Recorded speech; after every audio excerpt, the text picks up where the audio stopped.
Good afternoon. I'm Lieutenant Colonel Caldwell from Grace County High School, Senior Army Instructor. We put together this video to explain more about our obstacle course and the sequence and how it's going to operate. On the command go, the first team of 2 people will start. They'll cross each wall. They can cross each wall in any manner they want to. They can buddy-aided like you're seeing now, or individually. Just depends on what your cadets can or cannot do. Once they come off, once they cross the last wall, they then maneuver through the sand pit. Once out of the sand pit, 2 ropes. They climb 1 rope in whatever manner they can, touch the log, come back down hand over hand, do not jump.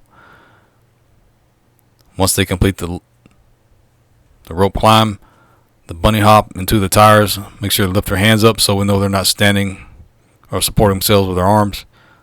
And the grader will tell, once their hands are up, the grader will tell them to move on to the next obstacle. Each cadet has to do both set of tires. Once they leave the tires, they're moving on to the balance beam. The balance beam is kind of crooked, as you can see in the video.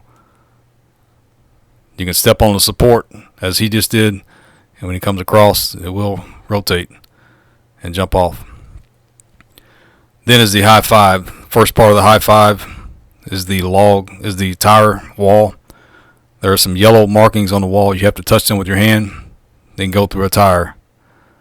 Once you go through the tire, you will go to the monkey bars. Once you go through the monkey bars, you go to the rope, diagonal rope. Cannot touch the ground at any point.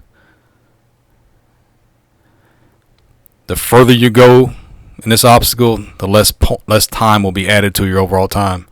So if this young man fell off the monkey bars right now, there'd be a set amount of time added to his overall time. The further you go, the less amount of time is going to be added. The amount of time added will be marked on the log, so you can look up and tell if you fall off the tire right now, that's going to be 1.5 minutes.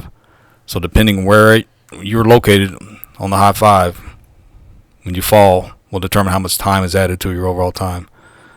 Don't take the tires too lightly. Some of my best athletes have had trouble getting through the tire swings. Once you get off the tire swing, you come up the cargo net and over and down the ladder. If you can bypass this obstacle or any obstacle, there's going to be a severe amount of time added. This obstacle here is 7 minutes added to your overall time if you bypass it. There's about a 20-meter sprint to the 2-rope bridge. There's a yellow tape. That's where you must touch to enter the 2-rope bridge, and you must touch the yellow tape on the other end to exit the 2-rope bridge. Both cadets can be on the 2-rope bridge at any one time. Any obstacle here can have multiple cadets on it at any one time. If another team catches up to the team that you started,